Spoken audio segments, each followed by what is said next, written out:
Hello, everyone. This is Joshua Blair, and you're watching Blair and Company. And today I have the founders of Apparel, Kimani and Salim. Thank you for being on the show today.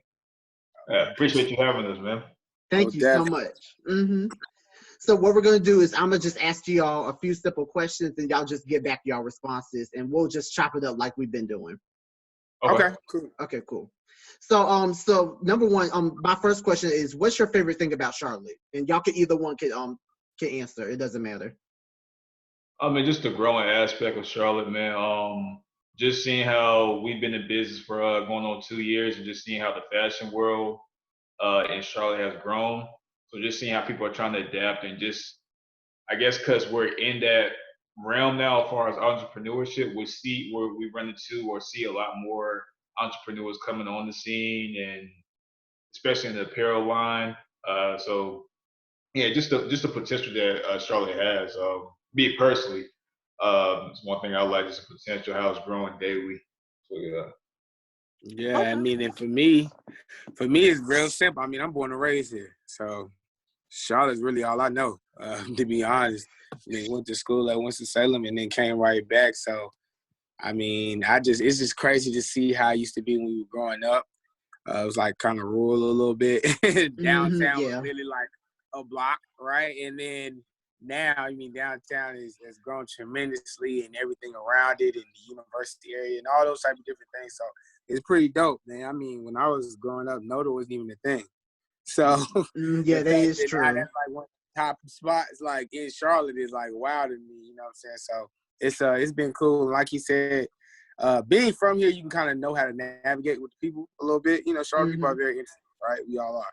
So just being like kind of like the first to really kind of put your stamp on the fashion industry and different things of that nature, because we're still developing as a city and as a major city. So it's pretty dope. And that's cool that y'all brought that back, brought that up about the fashion scene here in Charlotte. How have you seen it evolve, and how you think it's going forward? Just moving forward, since we're in like a new decade now. Right. I think the next step would be pretty much having those material hubs close to downtown. I know when I would first start out, I would go all the way to Gastonia just to look at material, fabric, in a sense. I think having that, establishing that, and building our own fashion world. I mean, like, you go down to Atlanta, you'll run into your fashion shows. You go to LA, New York, etc. You run into those areas. Just building that culture here in Charlotte, I think that would be the next step for me, because it's just having somebody, getting right and doing it and making it something annual, or something big, and having, getting eyes on it. Right. Yeah, and then just to piggyback, oh yeah, for sure. Just to piggyback on Kimani, I mean, Charlotte to me looks like a blank canvas, right? Yeah. The fashion scene there is not any, right? And so like now, at this point now, it's like a splash here, a little splash there. So basically you can kind of paint your own picture as you would want to see it moving fashion forward, right? And I mean, because, when I was growing up here, it was Jabos and Jordans, right? Like, and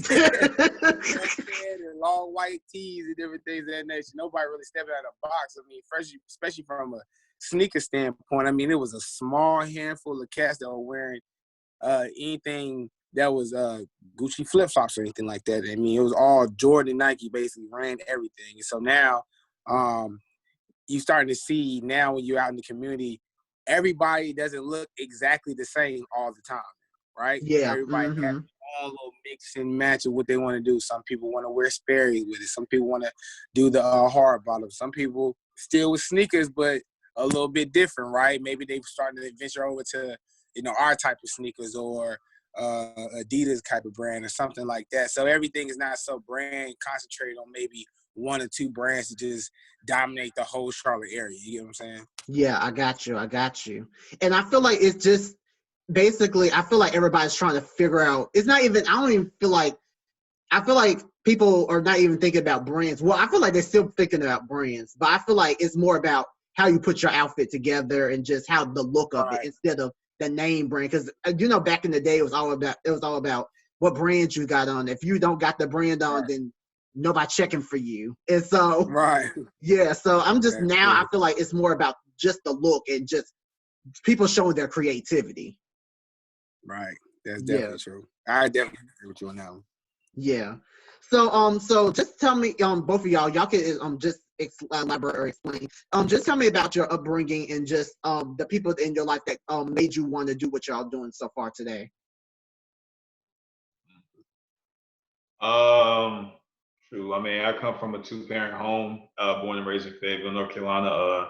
Dad's side is major military. I mean, all up and down, the whole family tree is pretty much military.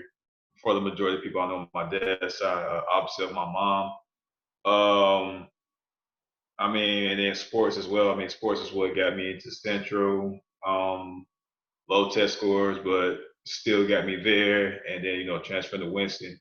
As far as fashion, I mean, I see my parents not really realizing until now, like, oh wow, my parents were entrepreneurs. My mom used to do cosmetology. And then she took it to the house when I started having other siblings, and she didn't want to put them in daycare, so she started doing hair from home and making her money from home. And my dad had a group home in Durham or whatever. Of course, he was new to business as well, so didn't really last too long as far as his partnership. But he had his own business. But as far as like with the fashion, it's just always intrigued. I guess just being that kid, like you pretty much like what you just said. Few minutes ago, just like, oh man, if you ain't got this, man, you ain't, ain't nobody looking at you. So, just always intrigued by that. Like, oh man, I want to have that stuff, But then, as I got older, I was like, okay, I still want to dress nice, look good. I mean, my parents always instilled that into me as far as, make sure you always look your best wherever you go. I don't care, what you're doing. So like, I always was into fashion, but I was like, okay, I don't want to do what everybody else is doing. Everything. I mean, like, let's step outside the box. Like, let's not be generic to where it's just, your polo and, your Gucci and all that. Let's do something else. So that's what got me interested. That's good. That's good. I think my background was just kind of crazy looking at it in hindsight. But my father was a very sharp dresser. He was known all around Charlotte for the way he dressed. Actually, Charlotte named him the best dressed man of Charlotte for a whole decade. I did see that. Yeah, behind the Charlotte Observer and everything, Dwayne Collins. So, and that's from a tailored suit perspective, right? But I mean, my dad, I was first introduced to like polo and Purple Label and Black Label and all these different things, probably by the age of like 5 years old, right? So, I guess it's kind of crazy because indirectly I've branched off and actually become a designer, which is kind of weird because growing up, everybody would think my brother was taking his footsteps of that. I was the one kind of just always kind of pretty much dressed down. I always made sure I had cool sneakers on. But as far as just putting the ensemble on from the street wear perspective, that really wasn't my thing. But I definitely know how to kind of like wear suits or whatnot. So, and put those things together. But then it's kind of crazy looking at hindsight. That's exactly where it came from. I can't see or fathom anything else other than coming directly from my father, right?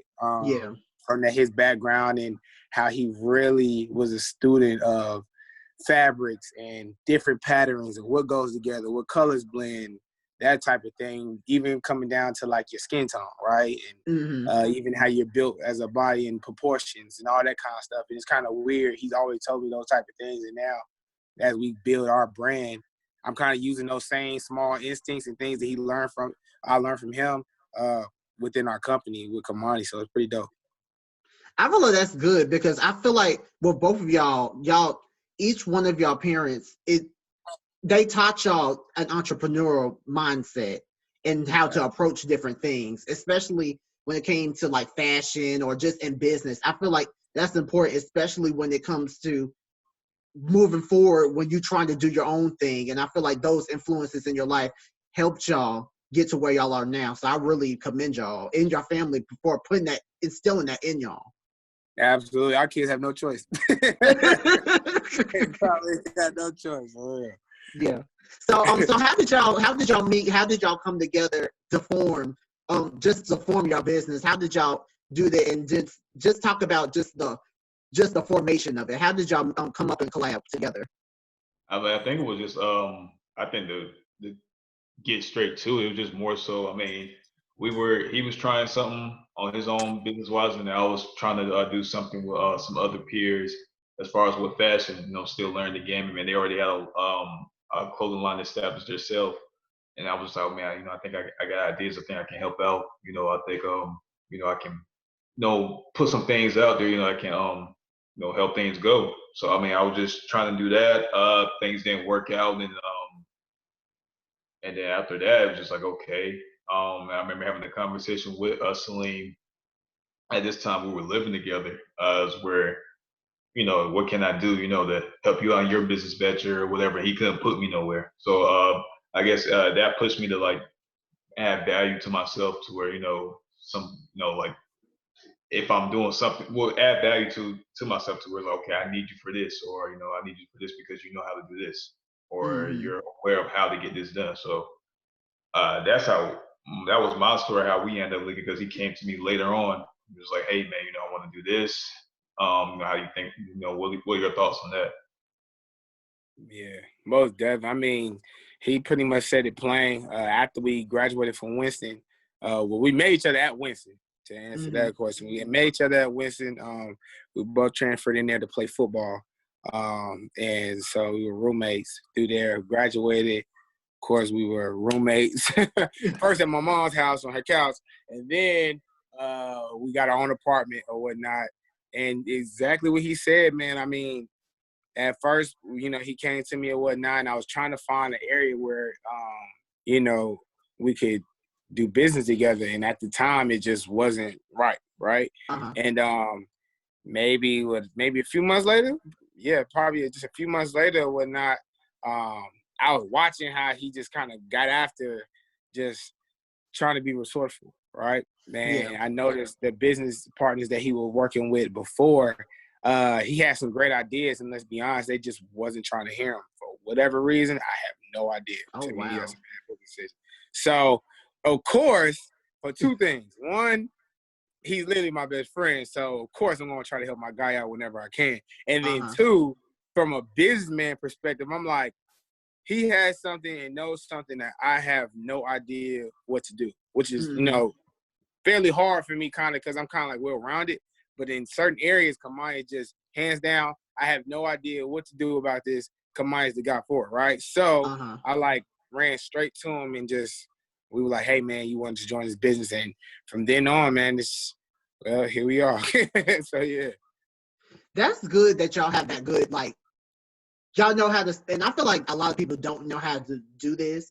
Y'all have that good, y'all know how to separate business from friendship, because I know even in my own personal businesses and personal life, I work with a lot of my friends, and sometimes it works and sometimes it don't. And sometimes y'all have y'all agree on stuff and y'all don't.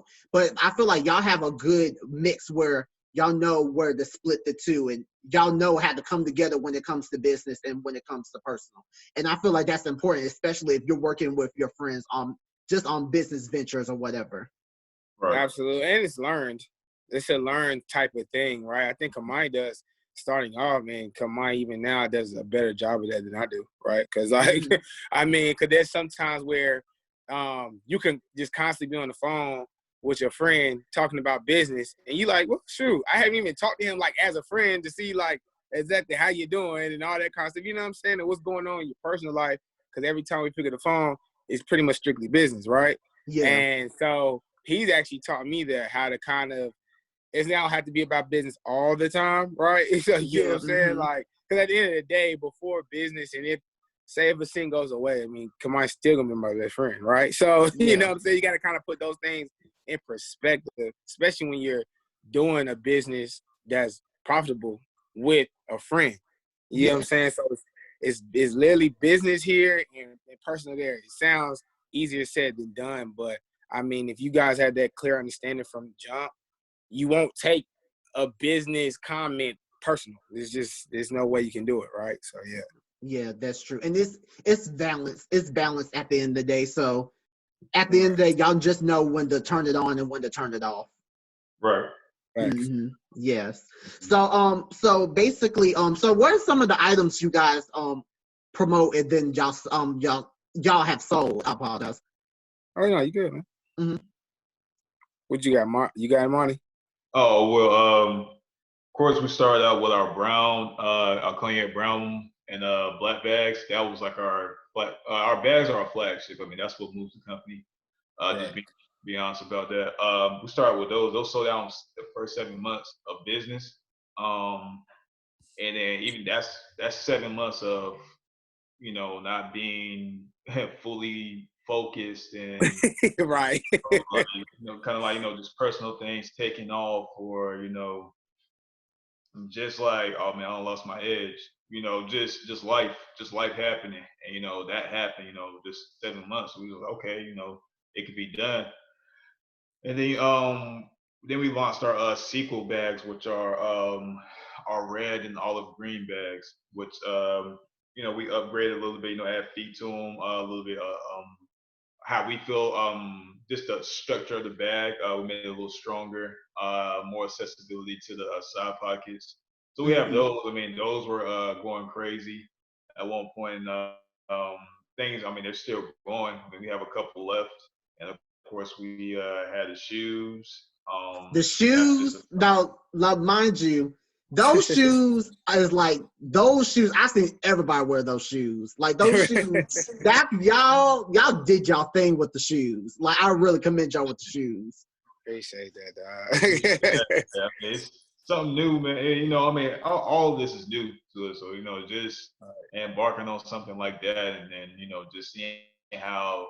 Like, wow, people are actually out here wearing them, like, and, people that you don't know, like, oh man, I seen those before. I know those were yours. Like, just having that, it's just like, oh wow, like, it's a lot of people out here. I mean, I had people ask me about a product. It was like, yeah, man, such and such. I was like, nah, I don't know that person. And it was just like, oh well, yeah, man, I saw them with your bag on. So I mean, I thought you might know. But oh nah, I don't know them. Like, right. So I mean, it's still how can I say? I mean, it's still kind of like unbelievable. I mean, I still haven't really like hit me yet personally. It's just like, oh wow, this is actually happening. Right, for sure. Yeah, most definitely. That's like been the coolest part with the shoes, man. Dang, that's kind of crazy. That actually happened today. Come on, I was actually gonna call you about that today. Somebody, I have no idea. I was in one of my stores at my job. This lady was wearing sneakers. Right? So I'm like, I didn't want to kind of like freak out, be like, hey, you know what I'm saying? So I just kind of like let her do her thing or whatever. But I kind of looked like, wow, like. And really then I imagine she would have been like, you would have told them like, those are my shoes. And I imagine right. Like, what? Exactly, right. And then how I was dressed, she probably wouldn't believe me anyway. So it's like, all right, cool. But that's kind of like surreal. It still happens. Like literally, I told you it happened today where I was kind of like in a wow moment. Like, man, people are really still wearing our sneakers. And I know both of us do not know her. I can assure you that. So that's why I was like, wow, this is kind of crazy, man. That, and then to some of the other products we had was the crossbody bags. Crossbody bag definitely been selling like hotcakes, especially the black one. The black one we have restocked twice and has been sold out immediately. I think the last time we brought the black one back, it sold out in a month, Kimani? Yeah. Like the whole collection sold out in a month. And so it's kind of crazy. And of course, with the corona going on right now, we've been trying to restock, but those things have been slowed down. But yeah, those things, and then of course what me and Kimani have on right now is the Sin hats, just dad hats or whatnot while you're running your errands and different things of that nature. If you're a hat guy or whatever like that, or a woman, that would be great purchase for you for $20. So yeah, that's pretty much all the items, man. It's been pretty cool just seeing the company grow.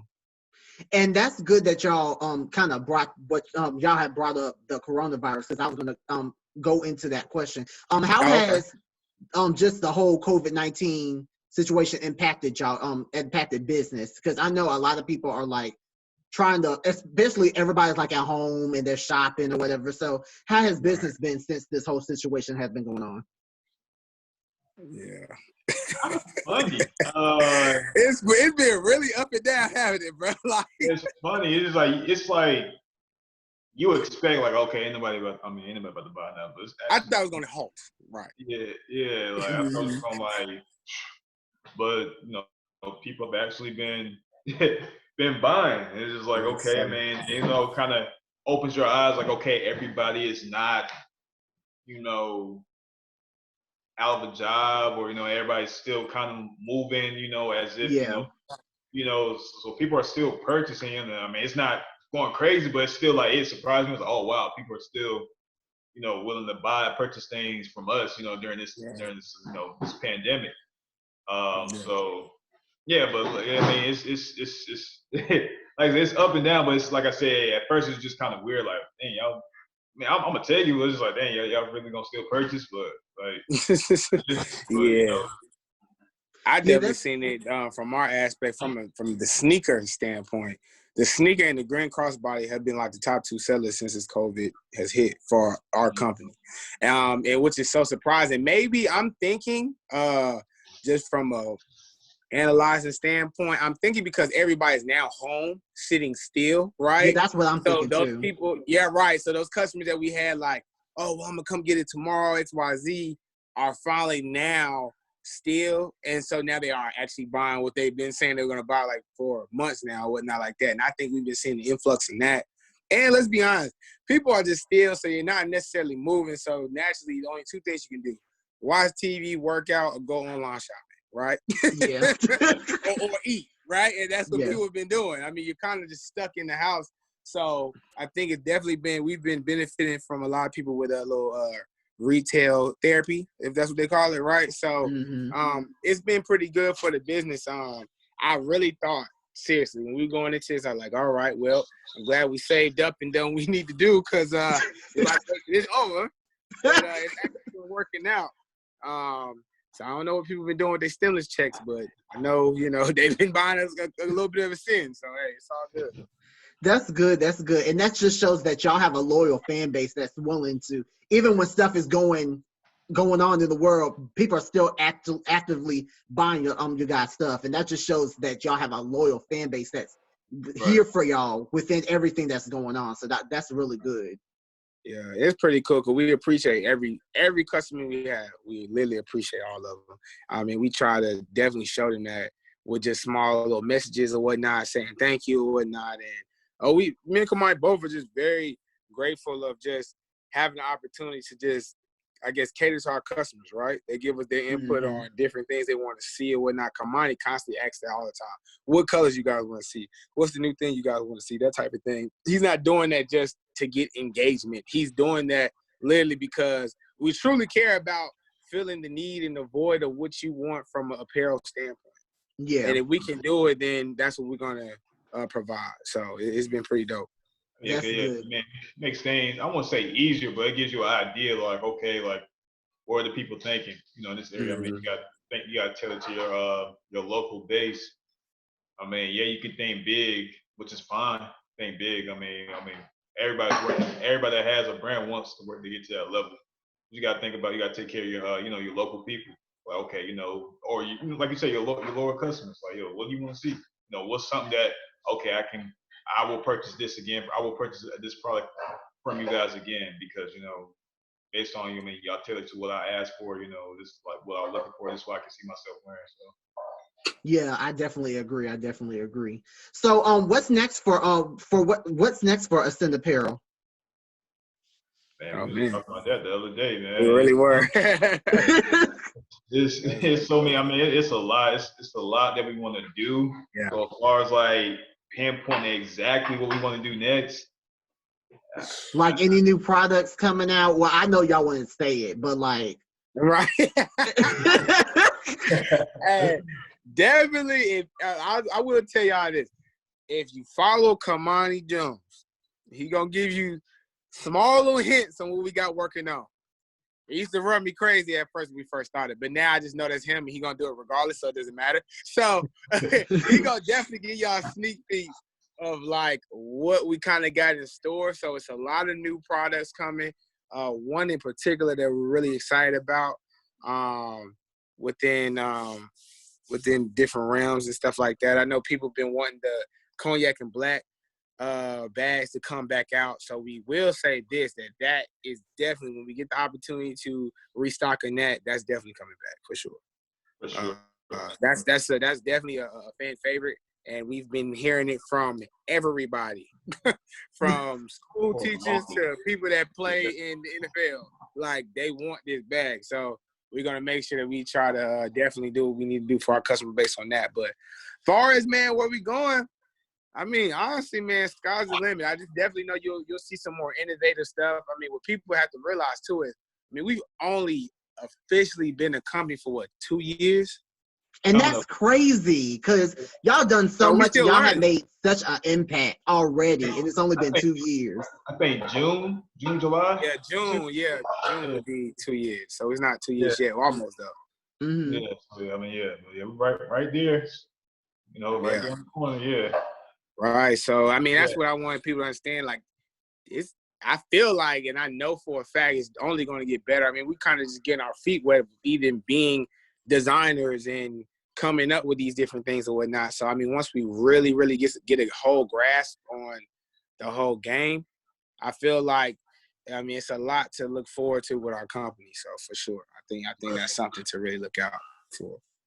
So just leading into that, what advice would you want to give just a future entrepreneur that's trying to get their feet wet in fashion, or just being an entrepreneur in general? What advice would you want to give those people?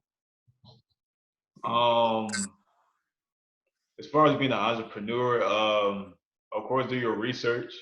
Mm-hmm. Whatever it is you want to do. I mean, that's the main thing. I mean, you can't just that's anything. Do your research, what you want to do. Be mindful of your money. I mean, we always speak about this. You know, we've been fortunate enough to not to take calculated risk. You know, like and not be hurt if things go wrong. I mean, because we calculate, we took the time to plan and execute that. Even if we do take a loss, it's not nothing major to where it's like, okay, bro, we have to stop this. We have to stop this in. You know, it's not nothing to where it's hurting him personally or me personally. So you have to be mindful of that. I mean, the money's gonna come as long as you're doing your things. I mean, doing what you have to do. You have to be genuine to people.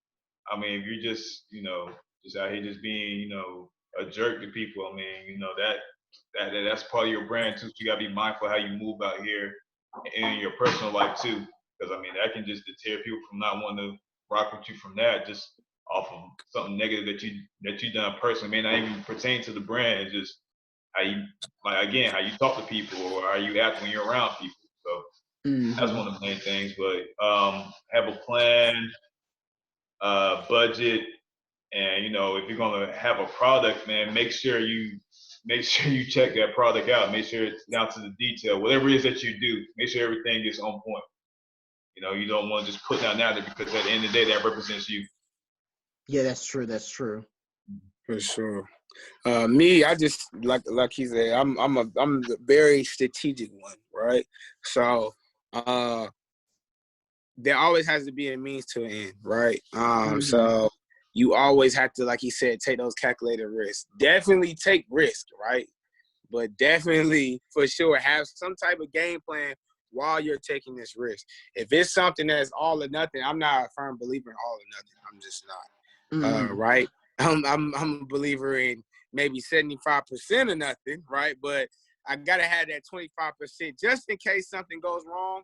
I'm literally not out of a company, right? And especially when, like I said, that's when the friendship thing actually comes into play, because I make a lot of decisions when it comes to like the financial part of like our company and whatnot. Even how we started with that, it was a lot of, we didn't take any loans out. That would have been the easy way to do it, right?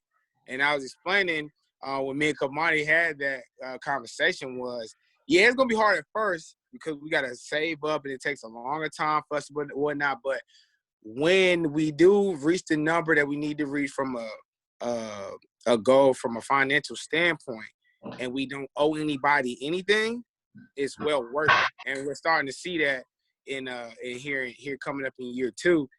We have not put our own money in our company for a long time. Yeah. Right? We did from the we did at the beginning, and after that, we've never done it again. So that's like the whole idea of what I was talking about, as far as just taking calculated risk. Because say we want to jumpstart and got a $25,000 business loan, small business loan, we'll still be paying on that to this day, right? Yeah. And this is, especially with a pandemic or whatnot, like this COVID-19 that just hit, that's gonna hurt, right? So, yeah. right, you guys, it's always playing chess, not checkers. You have to definitely think not for the year or the 6 months ahead of you. You have to think holistically a 5 to 10 year plan, and I feel like any entrepreneur that does that, you'll be just fine. And just doing it, that's the main thing. People think this thing is being an entrepreneur is hard. Don't get me wrong, it is hard, but a lot of it is literally what you put in is what you get out. Right. If you put in the work and study your craft and make sure you're staying out here and being engaged with people and treating people right, like he said, because we're firm believers in good karma, right? Karma is real, you know what I'm saying? So if you putting those positive energies out and doing Zoom podcasts and different things of that nature, not because of, your personal growth, but just because it's the right thing to do, all right? You get what I'm saying? Yeah. And you're trying to help other people grow in their business and whatnot. Those things will come back to you tenfold. And I think as long as you do that in your business model, you treat people fair, you tell people they're probably going to be here and it's going to be there at that time that you give it to them. If something's wrong with the product and they need a refund or whatnot, you honor that refund, right? Exactly. No sketchy stuff with our company. You get what I'm saying? And so I think that's what's helped us propel to where we are right now. And I think it's literally just kind of the tip of the iceberg. So if any entrepreneurs out there listening for that, for sure, just do good business, period. That's the rule of the thumb right there. That's great advice for any entrepreneur, just anybody in general that's trying to start a business. I feel like that's a really good just advice to just help you start up on whatever you're trying to do. I feel like that is really good advice. Thank you so much. So where can we find you guys on social media? So our tags. I mean, our Facebook and Instagram tags are Stand Apparel LLC. So you can find us. On both of those platforms, Facebook and Instagram. And, of course, everything we post will go to Facebook as well, and vice versa. As far as, and of course, keep you updated on things, posting stuff. So we'll probably be doing a live sometime in the up and coming week and everything, just discuss with people, just how they're holding up with things, like I said, some, and as far as things coming in the near future, like we spoke about earlier. So okay, cool. Okay, well, thank you so much, everyone, for watching. My name is Joshua Blair, and you're watching Blair and Company. I'd like to thank Ascend Apparel for joining me today. I hope you all have a great evening, and thank you so much. No problem. All right, man. Take care, Josh.